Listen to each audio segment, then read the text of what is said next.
The entire world is watching right now to see what President Trump decides to do next, and millions of Americans are going to feel the impact of whatever that decision turns out to be. This situation is moving faster than almost anyone can keep up with, and I want to make sure you have the clearest, most honest picture of what is actually happening, what it means for your household budget, and what is being discussed in Washington right now about potentially putting some of that money back in your pocket, because there are some genuinely significant developments on that front that most people have not heard about yet. And by the end of this video, you are going to understand exactly where things stand. Let me start with a headline that has been circulating and that frankly should have more attention than it is getting.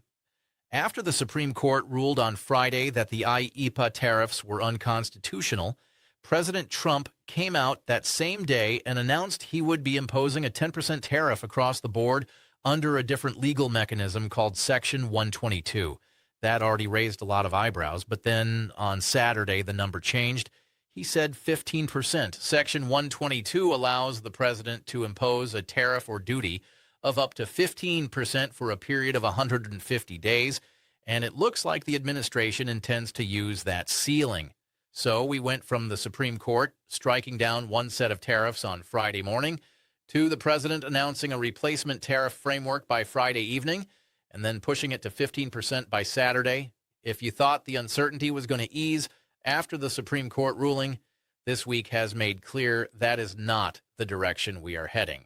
Now, I want to give you a real-world example of what this kind of uncertainty actually looks like on the ground for small businesses, because I think the numbers and the policy language can sometimes make this feel abstract when it is anything but. I have a friend who owns a shoe shop. They sell custom leather shoes, handmade to order, custom sizing, custom colors, the whole thing. He sources a lot of his materials from a supplier in Europe. I talked to him this weekend and I asked him directly how this tariff situation is affecting him right now. And his answer was genuinely troubling to hear. He said he has no idea, not a rough idea, not a working estimate, no idea at all, because he reached out to his supplier to ask what his updated costs are going to look like under the new tariff structure, and the supplier came back and said they do not know either. They are still waiting for clarification. Nobody in that supply chain, from the raw material producers to the manufacturers to the importers to the retailers, has a clear picture of what their costs are going to be. And that is not an isolated situation. That is the experience of businesses all over this country right now. What happens when businesses do not know what their costs are going to be? They stop buying. Manufacturers stop ordering raw materials because they do not know what those materials are going to cost them. Suppliers stop buying from their own upstream sources for the same reason. Businesses here in the United States are holding off on placing orders because they cannot price their products with any confidence. Everything is in a kind of suspended animation, waiting for the fog to clear. And I have another friend who builds custom furniture, primarily tables, coffee tables, end tables, that kind of thing. I asked him the same question about what he is most concerned about going forward. He said he does not know where the tariffs are going to stop. His response to that uncertainty has been to price his products at a level that gives him room to absorb tariff increases without immediately having to raise prices again. The trade-off is that he is now priced above most of his competitors. If you are looking for a deal, you are not buying from him right now. If you want craftsmanship and quality and you are willing to pay for it, you might. But his sales are slower and his items are sitting longer. He is essentially betting that he can outlast the uncertainty rather than try to navigate it in real time.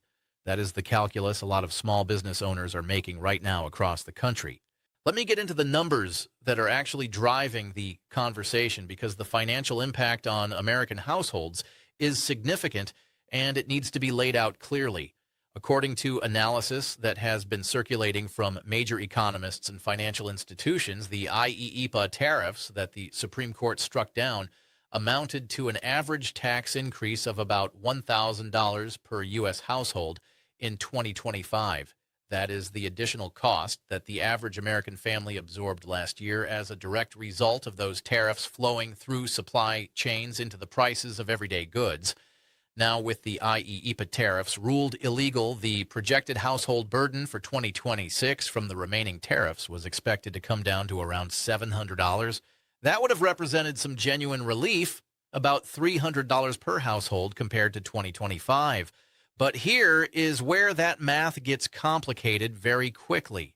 With the new 10% tariff announced on Friday and then the 15% figure floated on Saturday under Section 122, some economists are now projecting that the total household tariff burden in 2026 could actually exceed $1,100.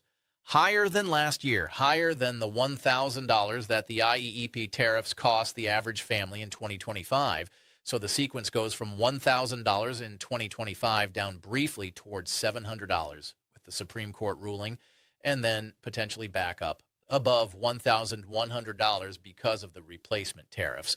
That is a significant and rapid reversal, and it is happening faster than most people can process. Goldman Sachs put out analysis this weekend that is worth paying close attention to because it helps explain why the tariff situation feels so painful and so sticky at the same time. Goldman's assessment is that the effective tariff rate will likely settle around 9%, even with the new mechanisms, down slightly from the previous 10% level under the IEPA structure. They also noted that somewhere between 60 and 70% of the tariff-related price increases have already been passed through to consumers, which has raised core inflation by approximately 0.7%. And here is the part that should really land for anyone hoping prices are going to come down now that the Supreme Court has acted. Goldman does not believe there is much more to pass through to consumers going forward, meaning most of the tariff pain is already baked into the prices you are paying today. The damage in economic terms has largely already been done. And Barclays came out over the weekend with an assessment that echoes something I have been saying and that I think is critically important for people to understand. Barclays wrote that they doubt businesses which recently raised their prices due to tariffs will lower them back down. Their expectation is that companies will wait for more clarity on future tariff rates before making any pricing decisions, and even then, the default behavior will be to hold prices stable rather than cut them. This is not a surprise if you think about it from the business owner's perspective. When costs went up, businesses had to decide whether to raise prices and risk losing customers or absorb the cost and compress their margins. The ones that raised prices already went through the painful process of testing whether their customers would tolerate those new levels. And the answer turned out to be yes. Broadly speaking, we grumbled, we complained, we felt the squeeze, but we kept buying. Once a business has established that consumers will pay a higher price, the incentive to voluntarily lower that price is essentially zero. Why would they? The margin improvement of holding prices while input costs potentially ease is too attractive to give up voluntarily. Now, let me get to what I think is the most important part of this entire conversation, and the thing that has the most direct potential impact on your personal financial situation.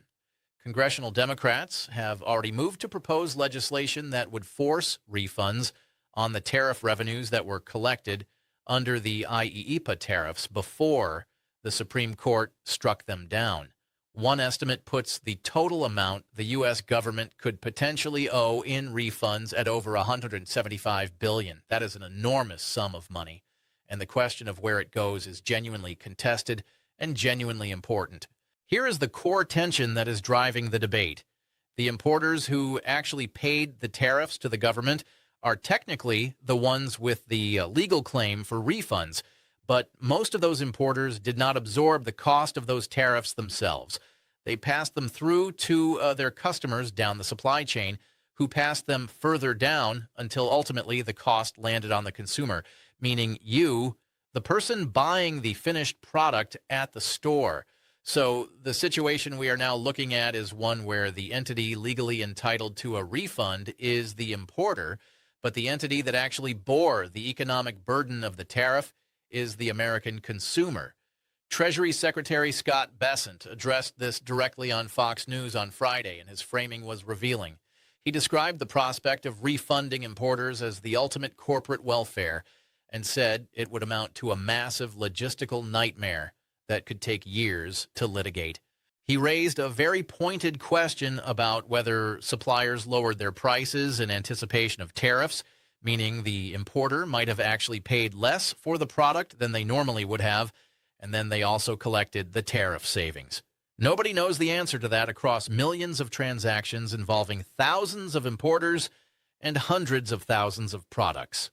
The complexity is genuinely staggering, and this is where the alternative argument starts to gain real momentum.